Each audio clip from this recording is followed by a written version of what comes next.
Welcome back to the show where we run you through all the Dolphins news you need to know. It's hard to believe it's been a week since the last episode, but we're here. And last week we really didn't have a lot to talk about. This week we don't have literally anything to talk about. There's very few things to talk about. A lot of speculatory stuff, not really anything super interesting.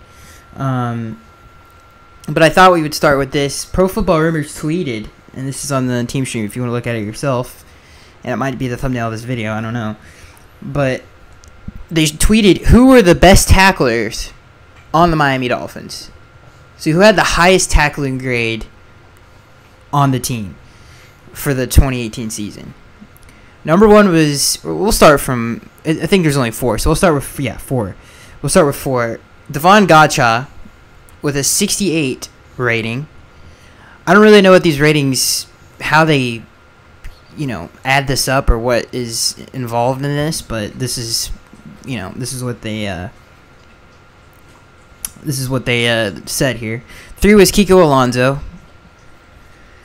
That's all I gotta say about that. I mean, the fact that Kiko is 3, he's our starting starting middle linebacker, and he's third on the team in tackles, which doesn't, or not in tackles, but in successful tackle rate, we'll call it. 2 is Cameron Wake, which is crazy.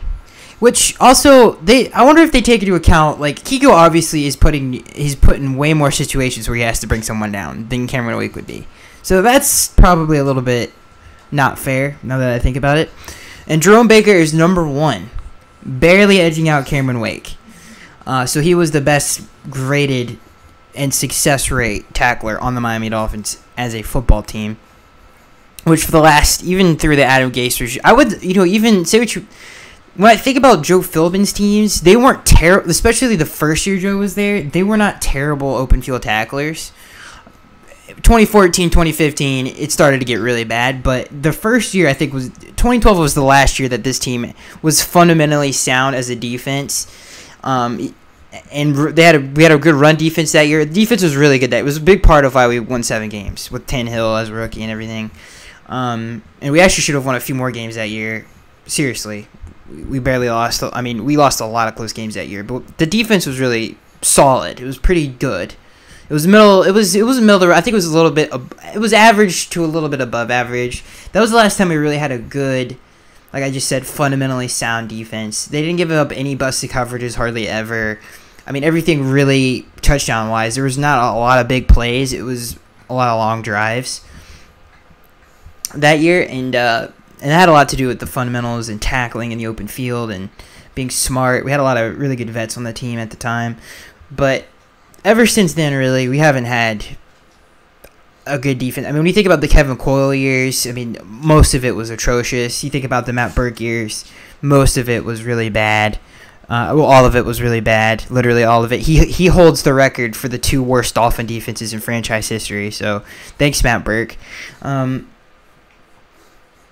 fact that we kept him around for so long is ridiculous. That could have saved Adam. Listen, I know that everybody listens to the show hates Adam Gase. That's fine. You're entitled to your opinion. I respect that opinion. I can totally see why you would say that. I think Adam Gase is a great coach.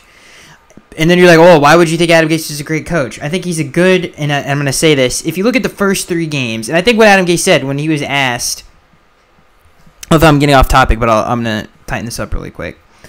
When Adam Gase was asked about his years in Miami, he said that a lot of it had to do with injuries. But he's not going to say the coaching staff was bad, but the coaching staff was bad. But if you look at the first 3 games of this past season, dude, the reason we won a lot, and think about all of our touchdown plays and big plays that year.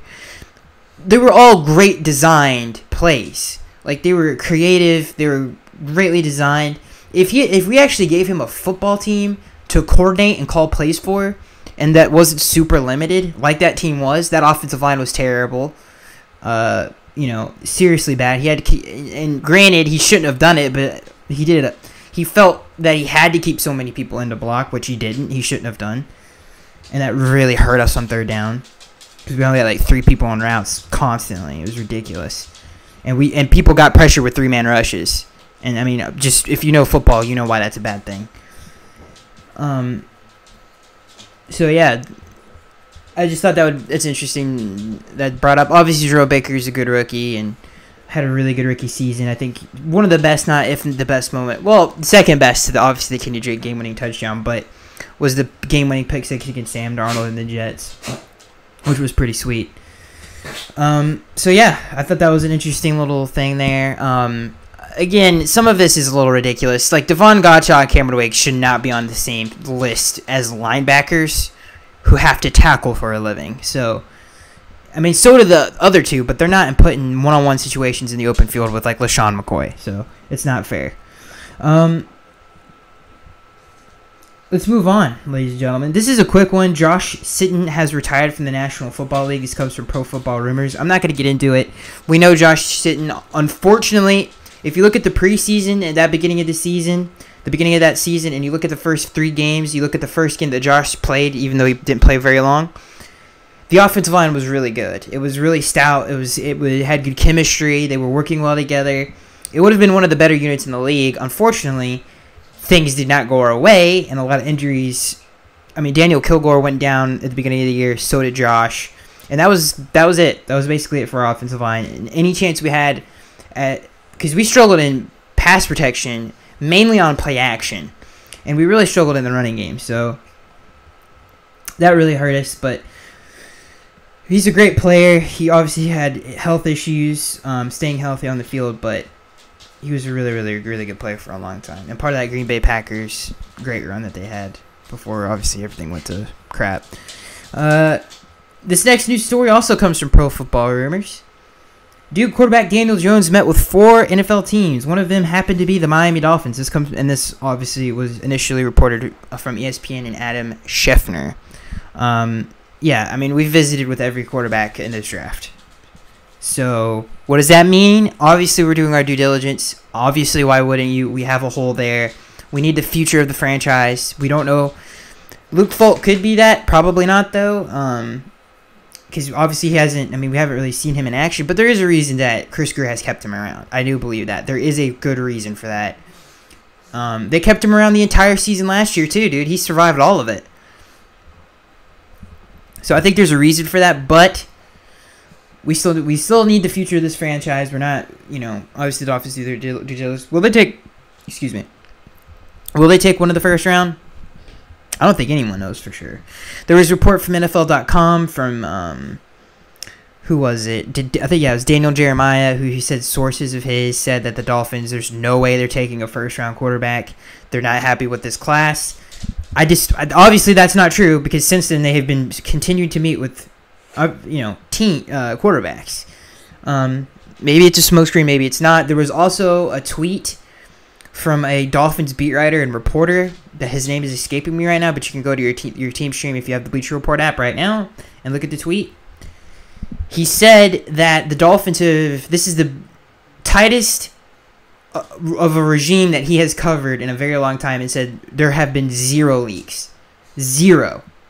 So I think that contradicts what Daniel Jeremiah was saying and what a lot of other people are saying about how the Dolphins aren't taking quarterback.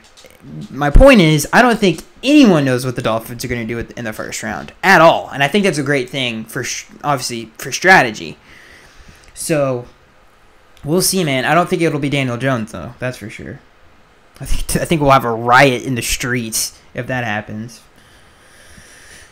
This next news story comes from Pro Football Rumors. This is a weird one. Executive Mike Tannenbaum joins ESPN. Again, this comes from Pro Football Rumors. Mike Tannenbaum said, quote, about joining ESPN, quote, I've always admired the people and professionals at ESPN, and I'm really excited to be part of the team. I mean, is the entire Jet staff becoming a part of ESPN? First of all, I thought he was hired in Arizona as some kind of personnel guy or advisor. Now he's at ESPN. This is the weirdest. Mike Tannenbaum sucks, man. He really does. He's listen, he gave us Jakeem Grant. That's the best thing he ever did. He does not get credit for Minkah Fitzpatrick or any other draft picks, because I'm pretty sure Adam Gase is the reason we drafted Minkah Fitzpatrick. He has a really close relationship with Nick Saban. Apparently, according to Adam, they talked about Minka, and that's why they felt very comfortable at taking him where they did. So you're not getting credit for really any great things that happened, but you do get credit for Jakeem Grant, because I remember when we drafted Jakeem, he came out, he's like, he was the only one, he literally said he was the only one banging the table for him, and they obviously took him.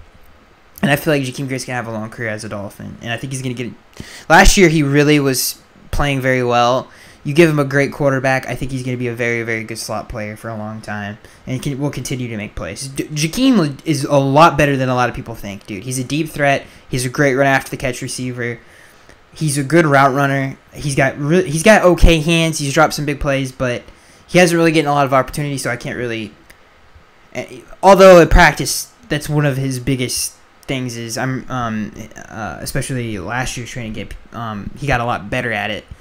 Was just catching the ball, and he's getting better at it. So I really feel like Jakeem Grant's gonna be a very good player for us for a long time. But that's the only real good thing Mike Tannenbaum ever did for this football team.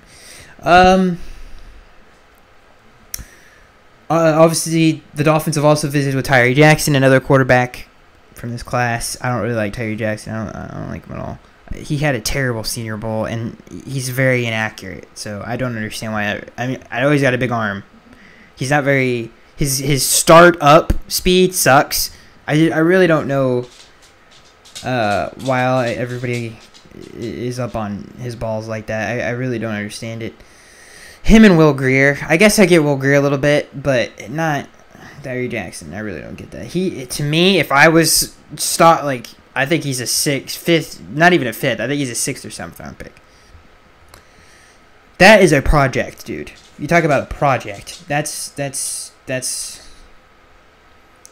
a project. This next news story comes from the Sun Sentinel. The Dolphins are hosting for a visit former AAF football player. Let me get his name here. Michael Dunn, who was the best tackle in the according to Barry Jackson, was the best tackle in the AAF. And the Dolphins are, quote, hoping to get a deal done. So that's interesting, especially since he plays tackle. I guess he would hopefully replace Juwan. We'll see how that goes. But I don't know much about Michael Dunn. Couldn't tell you a lot about him. I really don't care. If he makes the team, God bless. Let's see here. This next news story comes from the Sun Sentinel as well. This is Omar Kelly. He reports Xavier Howard shows up to Dolphins' first workout as a sign of good faith, which is great news. All of us want to get a deal done with Xavier. He's a great corner. He's got great instincts, great hands, and that's invaluable at that position. So hopefully we get to see the next 5 years of Xavier as one of the best cornerbacks in the National Football League, because he is one of those right now. Would have broke Paul Krause's record for 12 picks. I still stand by that. His average interceptions a game plus the amount of games that were left, if he kept doing what he was doing, he was breaking 12, dude. I think that's it, guys. I think we've done, 13 minutes of news. That actually surprised me that we got 13 minutes in. If I didn't sit there and talk about Adam Gase and defense for as long as I did, there's nothing to talk about. There's nothing to talk about. That was it. Mike Tannenbaum joined ESPN. Who cares? Seriously. We talked about Robert Quinn last week, joining the Cowboys, all that other stuff. So, this is probably a record. 14 minutes into the show, we are going to get into the Miami Dolphins fan Q&A. Which never happens. Usually when we get to this point in the show, if you've never seen this show before, it would be much appreciated if you went to go check out the channel. We do this podcast each and every single Sunday. If you want to be part of the fan Q&A, you can go to the channel, and I just upload a video where you just comment, and that's how I get the questions. So if you want to participate in that, that's how you participate. Also, we're going to be doing a mock draft with the fans. I'm going to be uploading a video. Basically, I think you guys, I don't know how we're going to do the draft picks and who gets certain picks, but we're going to do 1 through 13. 1 through 13. We're not doing the entire draft, obviously. We're just going to be doing 1 through 13. if you see a person, because there's not, obviously this channel is small, so there's not going to be a lot of people going to be taking numbers. If you see a person who has taken a number, do not take that number. Okay? You just pick a different number. That's basically what we're going to do. I will fill in the blanks, because I don't think, maybe we'll get 13. Hopefully we do. But I will fill in the blanks if we don't, as a mock draft. Whoever gets 13 gets 13. If you see 13, you cannot take it. Okay? So yeah, that's how we're gonna do that. So if you want to be a part of that, you can go subscribe to the channel right now. But that, I just wanted to explain that to you guys for the people that are a part of this channel, because it is a certain amount of people, and we obviously have our regulars, and that's important to those people. And that's, dude, the draft is quick, dude. It's right around the corner. So we got 21 questions. Dude, this is gonna be a short episode. This is gonna be a really short episode. Also, obviously, spread the love. Okay, spread the love. Tell people. I mean, I don't know. Listen, it's hard to listen to anybody talk for an hour, especially me. So, but spread the love. You know what I mean? Spread the love. If you got a Dolphins fan that doesn't know about it, tell them about it. Hopefully, we can grow this channel. This first question comes from SM. He says, under what circumstances would you take a flyer on Colin Kaepernick or Johnny Manziel? There's not any chance. Pigs would fly before I ever would sign Johnny Manziel. If you've seen him play in the AAF or the SFL, which I have, I think I've seen every single one of his games. I mean, and I'm pretty sure the AAF has closed down. And I need to read up on that, because I just read that, and I was like, wow, really? That sucks. I don't even know if they had a championship or who won it. Maybe they literally just couldn't keep going. I know they've been struggling to pay their players. Anyway, if you've seen him play in that league, then you would know he is not a very good player. So, he's just not. I really don't know. I mean, granted, the two teams that he played on were the worst, or if not the worst, or definitely some of the worst teams in those specific leagues. So, it wasn't just him, but he did not play very well. Colin Kaepernick,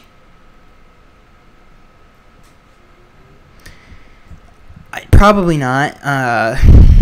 There's no reason to. And as a GM, I was like, that's just not something that would pop into my head. It's not something that I would be like, this is an avenue we should explore. So that's the only reason I wouldn't do it. Because there's just so many other things, man. I just want to actively go out of my way to be like, hey, do you want to work out? There's no real. I mean, a lot of people forget. He's not a great passer. He's a really good deep ball thrower. He's a super athletic guy.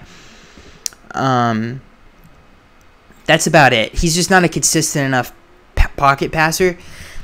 Does he have the potential to elevate the talent around him? Yes. I've seen him do it before. He was put in a bad situation with Chip Kelly. Nobody wanted Chip Kelly there in that 49ers organization. He still played fairly well, which is kudos to him, because a lot of quarterbacks probably would have folded, but obviously his athletic ability helps him out in those situations. I think Colin Kaepernick is not as good as a lot of people make him out to be, but he's still a good quarterback.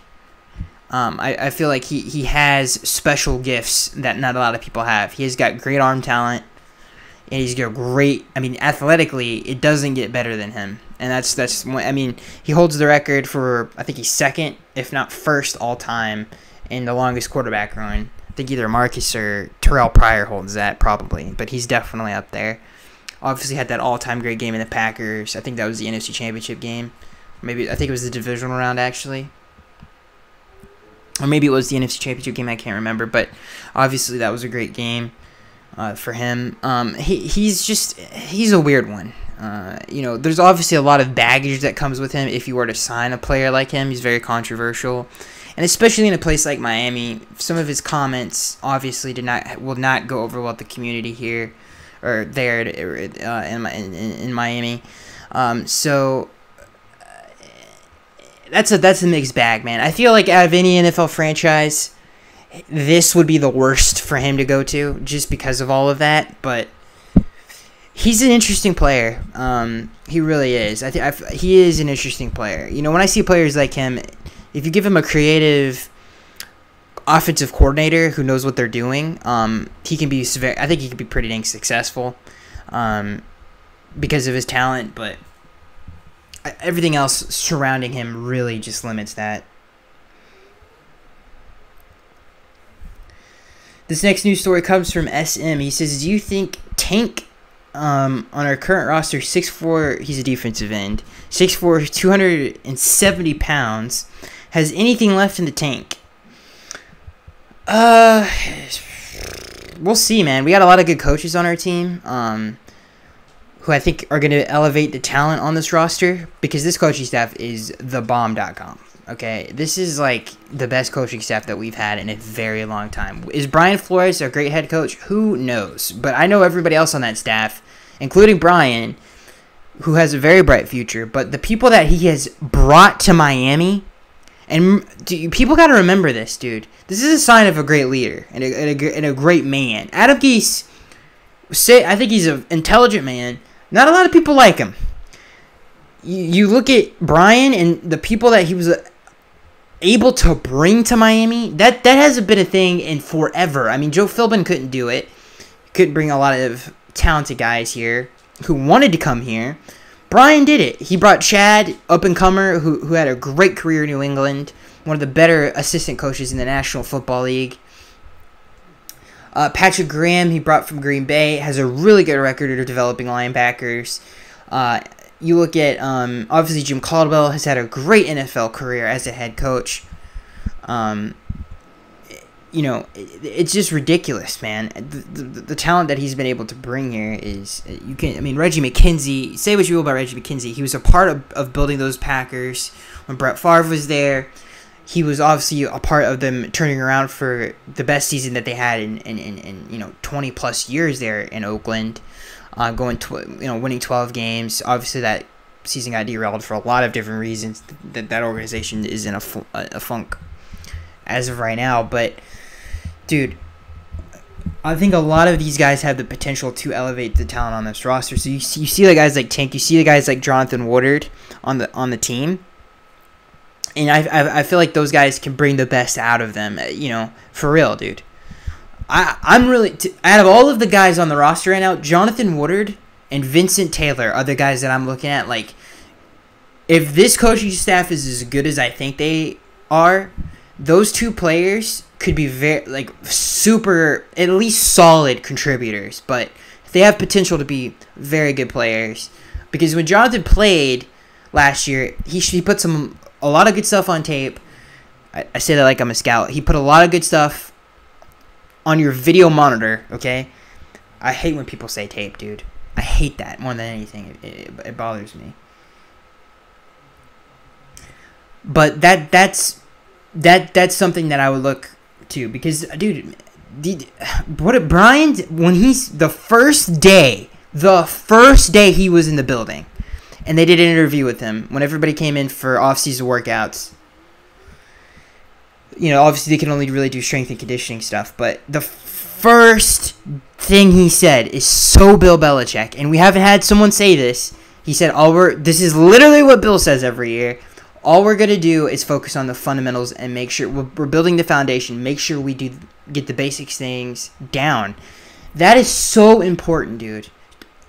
When people say fundamentals, I feel like that just kind of goes over everybody's head.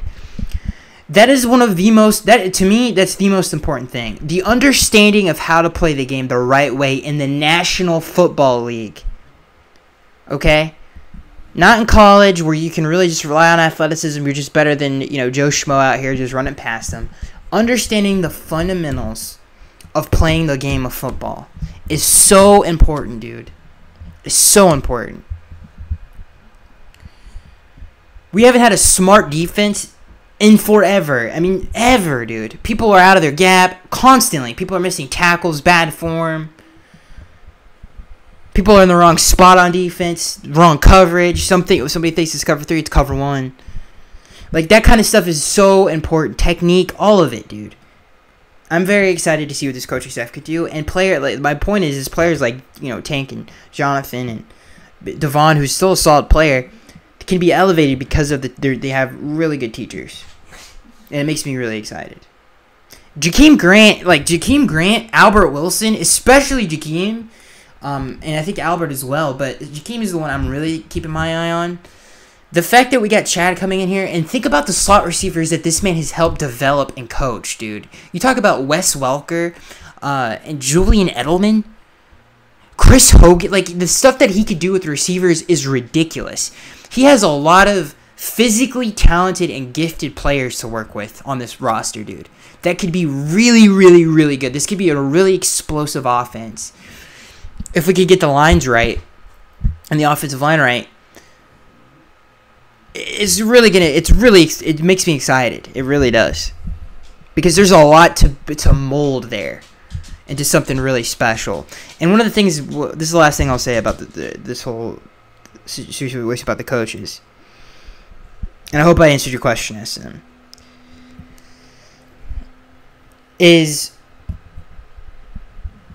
One of the things that I think is very important is Brian has emphasized building the line of scrimmage. He did it at the coaches meeting. He said that I know offensive line is something that the fans have wanted for a long time to be fixed, and that's something that we're definitely focusing on.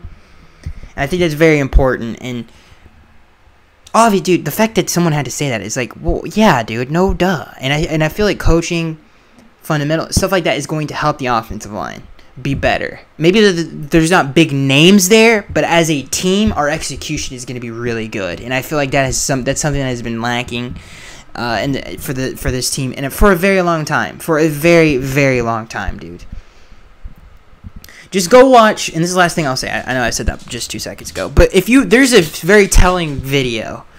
If you go back and watch when the Vikings were preparing for us, they always have their own content on their channel, and I watched this video the week like leading into the game.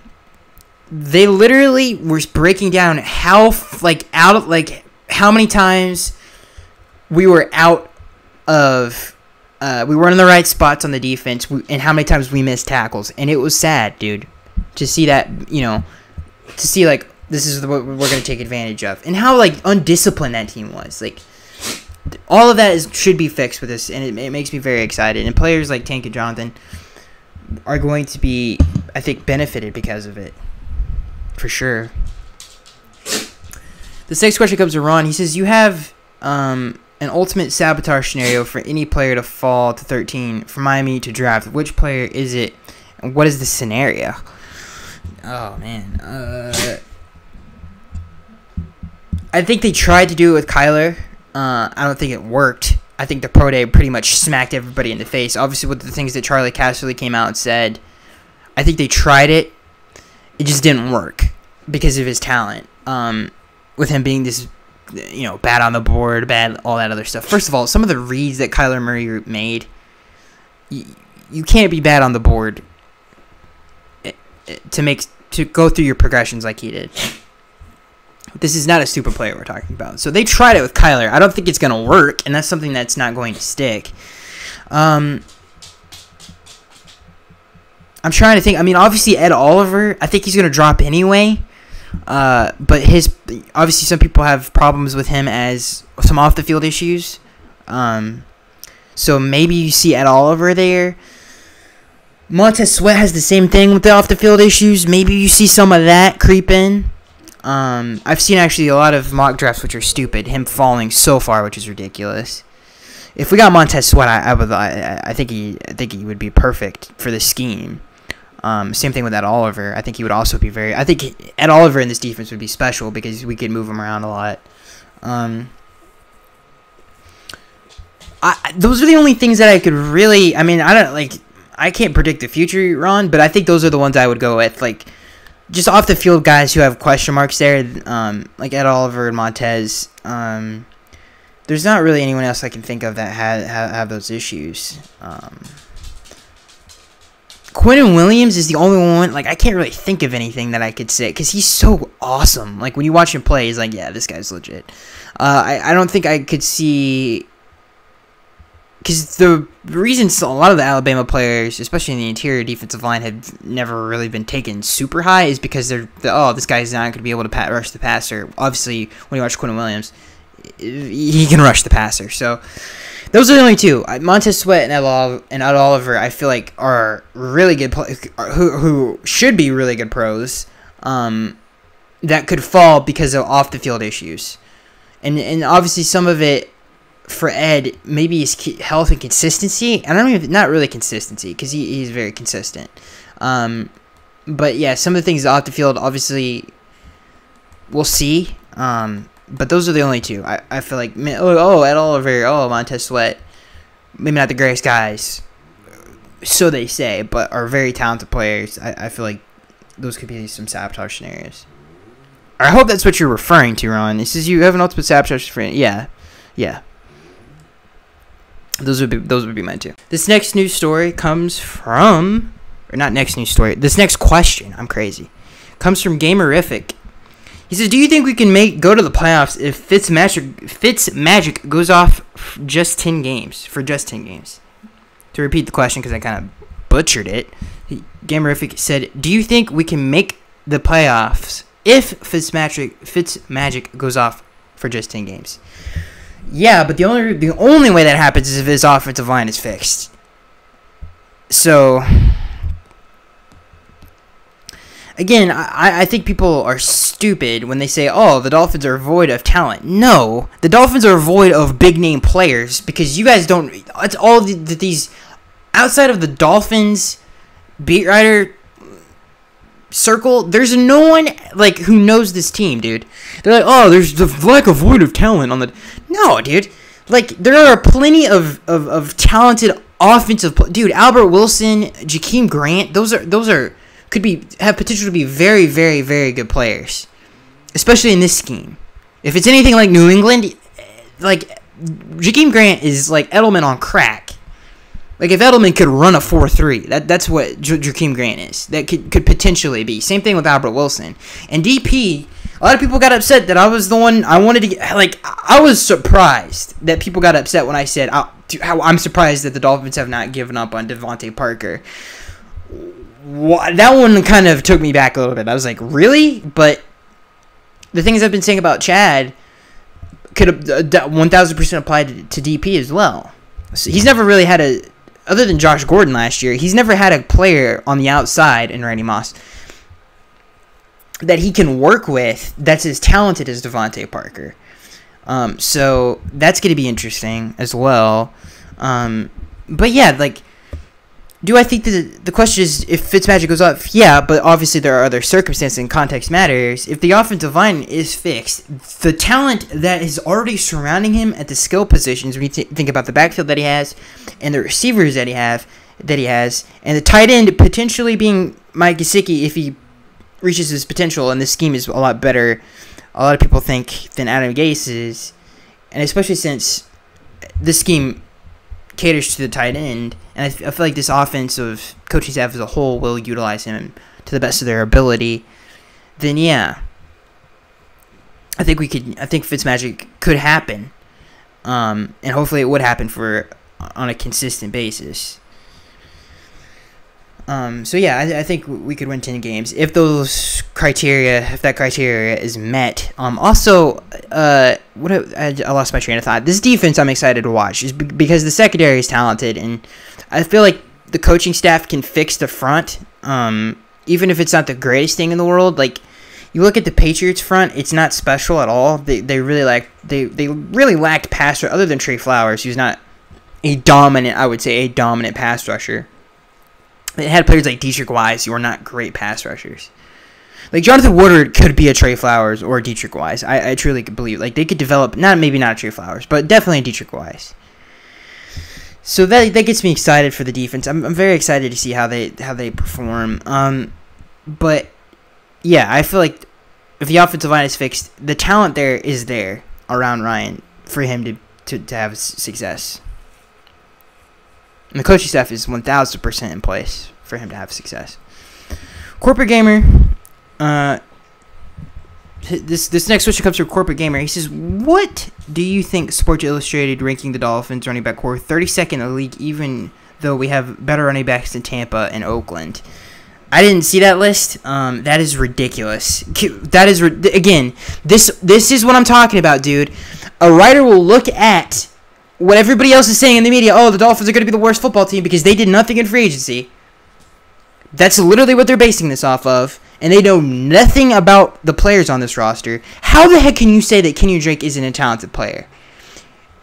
No, again, because they just don't watch our football team. Kenyon Drake is one of the best running backs. He's a top 10 running back in the AFC. It's not even a debate. That's not even a debate. He could be way better than James Conner was last year. He is way more talented than James Conner. He could do everything James Conner does at a higher level. Kalen Ballage, and I've said this how many podcasts, his first real game getting snaps had 175 yards.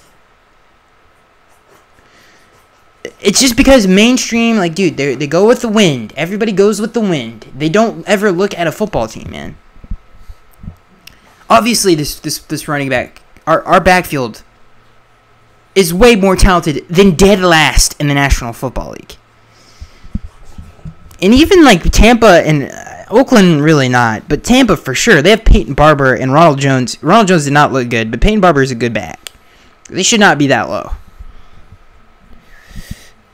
Yeah, that's ridiculous. Again, dude, everybody's just like, oh, they go with the wind. What is Peter King saying? And what is NFL.com saying? And then it's just copy and paste. Everybody has the same dang opinion, dude. God forbid, think about the credibility if someone came out just because of what the mainstream media and everybody else believes in terms of football teams. If somebody came out and said the Dolphins are the 20th best team in the league, people would lose their minds, dude. No way, dude. Like, it's exactly what would happen, man.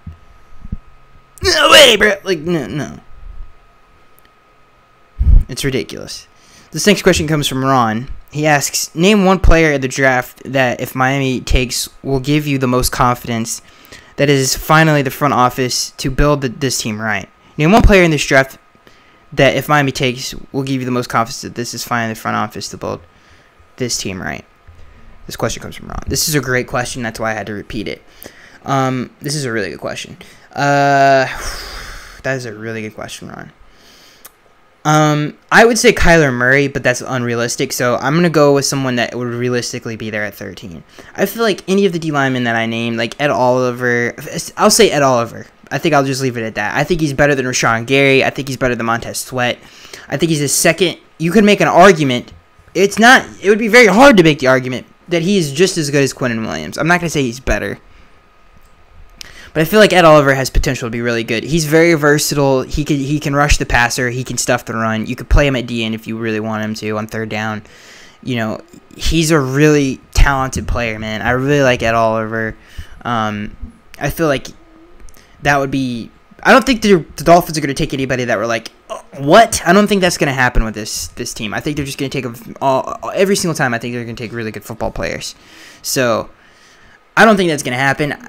Dude, the worst case scenario.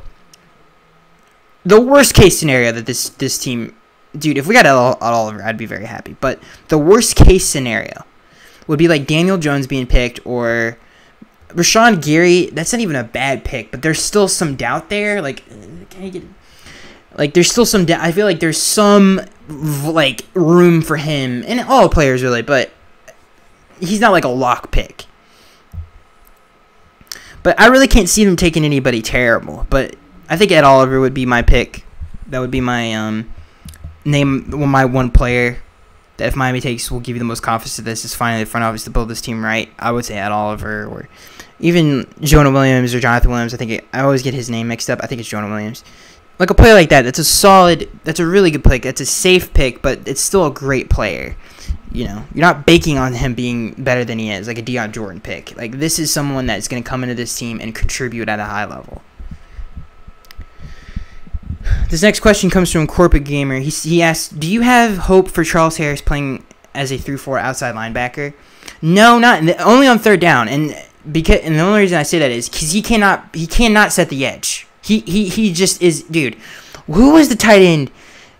I think it was Charles Clay, who literally bodied him. Okay, I think it was pass protection. It might have been, I don't know, but he couldn't get around Charles Clay. Okay, that's one of the lighter. Like, Charles is like 6 feet maybe, dude. Like, Charles Harris cannot set the edge in this defense. He's not he's gonna have to prove to that coaching staff that he's a 3-down player. But I do have hope for him being an outside rusher on certain downs. That's about it. Also, I feel like New England is really good at stopping you on 1st and 2nd down and getting you a lot in 3rd. All great defenses are, and great defensive coordinators are. And GMs, if they're thinking the right way, build the team that way. Being able to be versatile in your personnel. So that way, like, on 1st down, okay, I got Danny Shelton out there. I got, just to name another really good nose tackle, Damon Harrison out there, right? Just the stuff to run. 1st and 2nd down, okay, now it's 3rd and 9, 3rd and 8, 3rd and 10. Okay, Charles Harris is going out there, you know. If we had Ed Oliver, he obviously would be down there every single down. But we're putting in Charles Harris, you know, obviously Jonathan Woodard, you know, stuff like that. And we're going to send a blitz or stuff like that. That can elevate your defense to be better. And I feel like this team has that. So I feel like that could elevate Charles Harris in terms of being given opportunities to get sacks if we have success like New England's defense. This next question comes from SM. He says, if we do not draft a quarterback this year, rounds 2 through 6, then start Luke Falk and he throws 18 touchdowns and only 4 interceptions in 8 games. Do we draft a quarterback in 2020? Yes, we still do it. And I know that sounds ridiculous because that is like a ridiculously good season for a quarterback. But yes, I'm still taking a quarterback in 2020, and this is why. This team needs a quarterback. I don't care how they do it. And this is seriously, this is a position that the Dolphins need to nail. I don't care if we waste. Instead of even wasting, if we use a 1st-round pick on a quarterback, even if Luke Falk had a successful season, I need to be sure that this franchise is being taken care of at the most important position in the National Football League. If you don't have a quarterback, you're not competitive, especially not on a consistent basis. You might have one fluky 10-win season, but you're not going to be there every single Sunday and be able to compete at a high level. So yes, I would still take a quarterback because of that reason. Tavares Johnson, he asks, what would be your perfect trade down situation? Travaris, I think that's how you're saying him. He says, what would be your perfect trade down situation with a 13th overall pick? There wouldn't be one really. I don't know. What would be my? I wouldn't feel comfortable doing it because if there's someone like Ed Oliver, I'm not trading down. Like, I feel like this draft is going to bleed a lot of good players to the 13th pick. That's why I cannot ever see a situation where I'm trading down. Like, if Ed Oliver's picked, if Montez Sweat is picked, if Rashawn Gary is picked, if I'm trying to think of another good D lineman. I think that's really it. Then I would trade down. If all the like top end guys are still not there or have been picked, then I'm trading down. But if Ed Oliver's still there, if somehow I've seen Quinnen Williams in some mock draft drop, then I'm staying. But if those top shelf guys are gone, Montez Sweat, if they're gone, then I'll trade down and then pick Greedy Williams or Farrell from Clemson or Wilkins from Clemson. I'm trying to think of some other guys that are like kind of next level dudes. That's about it. Maybe Jonah. But again, dude, if he's still there at 13, I'm still picking him because that's still a really good pick for this team. That's like a cornerstone. Like Laramie and him, that's one good 2-hit, you know. And we still have Jesse Davis on the team, who's still a solid guy. So that's a hard one because this draft is deep at positions that we need. And I feel like talent will bleed to us because I think Drew Lock will be taken. I think Dwayne Haskins will be taken, and I do think and Kyler Murray. I think they're all going in the top 10, if not from 1 to 12. From 1 through 12, I think they're there. If the Dolphins don't want any of them, then for sure a really really good player will fall to us, just like Minka did last year. And one thing I want to say before we go to the next question, this I think it was Adam Rank of NFL.com redrafted that year, and Minkah fell so far, dude. It was ridiculous. I don't care what anyone says. I would draft him over Derwin James. I think he's one of the top 5 best players of that class. I'm not even joking. I'm serious. He's better than Jonathan Allen. He's better than Sam Darnold. He had a better rookie year than both of those guys. It's not even close. I don't care that they played the quarterback position. He had a better rookie. He was Darius Leonard, like him. All of those guys are in my top 5. Like he had one of the 5 best seasons that a rookie had last year. I feel like he gets disrespect. Again, I don't care because Minkah's great, and I feel like he's gonna make a lot of All-Pro teams because of how great he is. But still, dude, like that's ridiculous in my opinion. Like he's too good to be disrespected like that. And this is coming from a man or a guy. We'll call me a wizard. Okay, I don't want to say This is coming from a person who before the pre-draft, I had Derwin over Minkah. Okay, so it's not like I'm not obviously because I'm a huge Dolphins fan, but like I'm not gonna sit here and say Charles Harris was anything special. So I feel like I'm objective when it comes to stuff like this. I'm probably like who knows, dude. But I'm serious. I feel like Minkah is better. For sure, dude. For sure, man. He was like, oh, Minka's a solid player. You kidding me? Are you kidding me? Solid? Dude, get out of here, man. I know that no one watches Dolphins games, and you pick players, rookies that were on playoff teams, but he is better. If you put Minkah on the LA Chargers, they're still making the playoffs, bro. Like, it's ridiculous. He would have had such a good year anywhere else, and he would have got so much more recognition for it. I put him up there with Denzel Ward, man. Seriously. Like, I just don't get it. It's too much, way too much hate. This next question comes from Yamama and Father. He says, if we were able to trade down to pick 25 to 30, get some more draft picks, and get a guy like Locke or Jones, there's no way Locke falls to 25, dude. It's not going to happen. He says, do you have him? Do you take him or go trenches? Greetings from Austria. That's awesome. That's awesome. No, I feel like I would go trenches. Definitely not Daniel Jones. Definitely not Daniel. I would go best player available, whoever's there. If you know, really that's yeah. I'm definitely not taking a quarterback though. This next question comes from Ron. He says you are the GM. You are sitting in the second round. Ron, you've been setting them up, dude. You're throwing me some like underhanded balls, and I'm just hitting them out of the park right now, man. This is what I'm talking about, Ron. Okay, the chemistry right now is off the chain. Okay, you're just throwing them up, and I'm hitting them. I just want you to know that. He says you are the GM right now, and you're sitting in the second round where Miami picks and defensive end Chase Winovich, and defensive end LJ Collier, or excuse me. Offensive guard, defensive end LJ Collier, right? Yeah. I was about to say, he doesn't play offensive guard. Offensive guard, Chris Linestorm, and offensive guard, I'm going to just call him Jenkins. Jenkins are available, but you can only choose one. Who of these 4 are you taking? This is a question, ladies and gentlemen, and he has lobbed it up, and I'm about to hit it out of the park. I'm going to go with Chase Winovich on that. He's got a super high motor. He's obviously, anytime he gets a sack, he's a technician. Like, he's a great player. I feel like, I think I would go Chase Winovich. Obviously, LJ Collier is pretty good. Both of the guards are good. I think I would take Chase. I like Chase Winovich a lot. I watched a lot of Michigan last year, and obviously he was a huge part of that defense. This next question comes from, that was a great question, Ron, by the way. This next question comes from Mario. He says, what are your thoughts on the college quarterback from Buffalo? The team has a blue mascot. When I got this notification, and you added, the team has a blue mascot, I don't understand the significance of the blue mascot. If you would please tell me the significance next episode, that would be great. I do not understand the significance. When he says, like, is he just trying, like, is he saying I'm an idiot? Like, what, like, I know I get a lot of names wrong all the time, but, like, dude, like, it's disrespectful. You know, it's a little disrespectful. But maybe it's not what that means. Maybe it means something else. I don't know. I just don't know the significance of the blue mascot being brought up when we talk about the quarterback for Buffalo.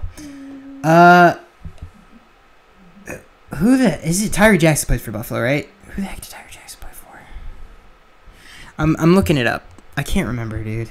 There's so many quarterbacks in this draft. Ryan Finley. There's so many, dude. Stidham or whatever, how you ever say his stupid name from Auburn. There's too many, man. Let's see here. Tyree Jackson. I hope you can hear me type this. Where did you play? Where did you play, you son of a gun? Yeah, Buffalo. That's what I thought. Yeah, I don't like Tyree Jackson. I think he's bad.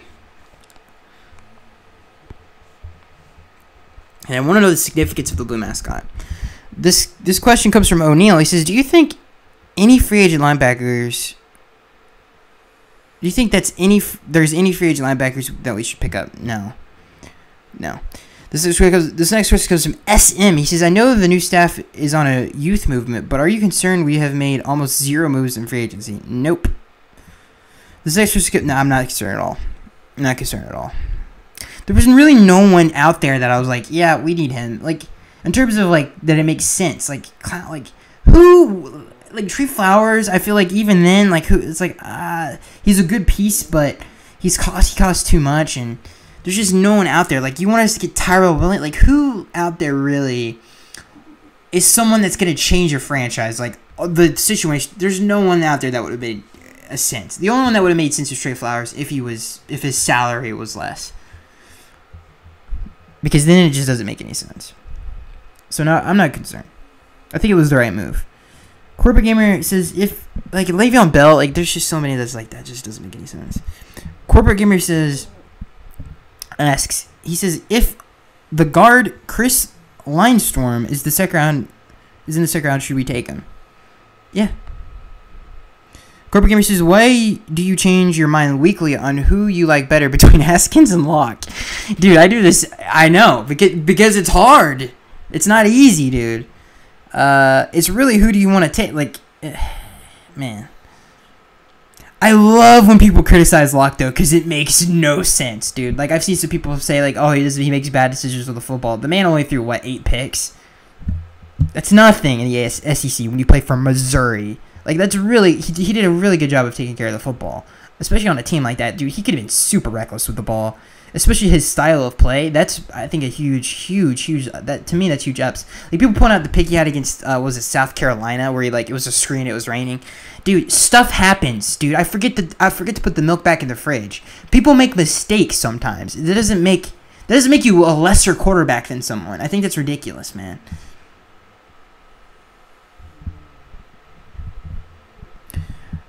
But why do I change it? It's just because it's hard.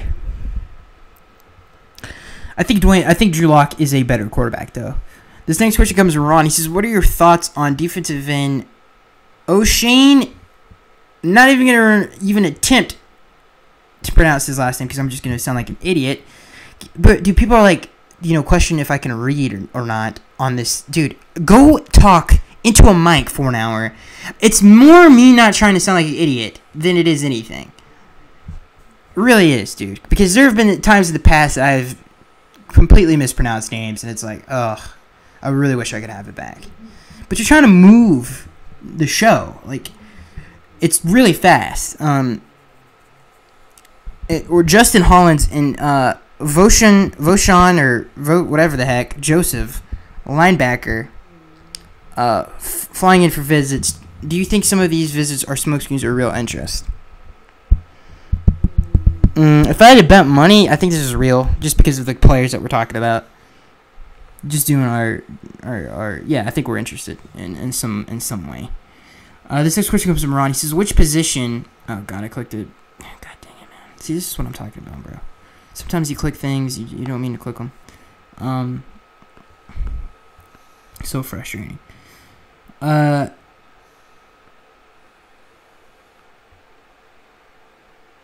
I think because of the caliber players, I think there's real issues. This next question comes from Ron. He says, which positions in the secondary is the weakest? Is it at corner or safety? Safety. It's not even close. And the only reason that is because people don't know what the heck to do with TJ McDonald. Even fans are split. TJ McDonald is garbage at free safety. I don't care what anybody says. He's a great box safety. He can dominate the box, but he cannot play off the ball free, be a center fielder. There's no way, dude. He's just not good enough to do it. He doesn't have good ball skills. He can't cover a lot of ground. Everybody says, oh, he's big and fast. What the heck? Let me see a play where he tracked the ball down, tipped it away, chased someone down as a free safety who blew it past everybody. Like, there's never been I've never seen him do it. So it's like, it's ridiculous to me. But he's not a good free safety. He's a good physical, tone-setting kind of a guy who can be in the box and tackle people. That's it. So I would say safety just because of that. This next question comes from Bobby Wilson. He says, how far would Kyler Murray have to fall before the Dolphins should move up to take him? If he got past Oakland, because no one's going to take him after that. If he got past Oakland, I feel like there's a shot that the Dolphins are like, hey, we could wait 2 more picks. If we get wind of anyone trying to move up, maybe we just see we see what's going on with the deal. How much, like how high is the bid? If there's nothing, we wait till about 2 more picks. Then then they shoot for the stars. This next question comes from Ron. He says, do you think Chad will run? He's a Chad O'Shea. He says, will run a New England-style offense or his own that borrows some of the New England Patriots style? No, I think it will be very New England-like, which is just super versatile. Don't really know what we're doing. I think that's what we're going to do. Corporate Gamer asks, what do you think of the new Jets jerseys? I personally think they're ugly. Jets jerseys have always been ugly, dude. They're just eyesores. It really looks like the garbage. If the Garbage Patch Kids had to form a football team, that's the jerseys that they would wear. This last question comes from Corporate Gamer. He says, what do you think of my top 5 quarterbacks prospects in this draft? He says, my number 1 is Kyler Murray. My number 2 is Drew Lock. My number 3 is Dwayne Haskins. And my number 4, Daniel Jones. And my number 5 is Will Grier. That is literally my top 5. I think the only reason I would put Ryan Finley at 5. Because I think he's better. But that's about it. Oh, God, I almost dropped. Oh, that would have been bad. Oh, that would have been bad, dude. I got sick reflexes, though. No, I don't. I'm terrible with those. Anyway, the point is, this is the end of the episode, ladies and gentlemen. If you enjoyed it this far, please go hit the subscribe button. I feel like we had a fun time. There was not a lot of news to talk about, but hey, we were here. And that's what matters, dude. You know what I'm talking about, man? I don't know what I'm talking about, but yeah, that was the end of the episode. If you enjoyed, please go hit the subscribe button. I hate saying that. I feel like, yeah, if you enjoyed it, go, support any way you can. I feel like it's so stupid when people say that. It's ridiculous. What else do we have to say towards the end of the episode? I'm excited for the mock draft. Hopefully it works out. But who knows? It probably won't. But you got to keep your expectations low, says Kratos from God of War. And he's right. Because you'll never be disappointed. Had to finish the quote.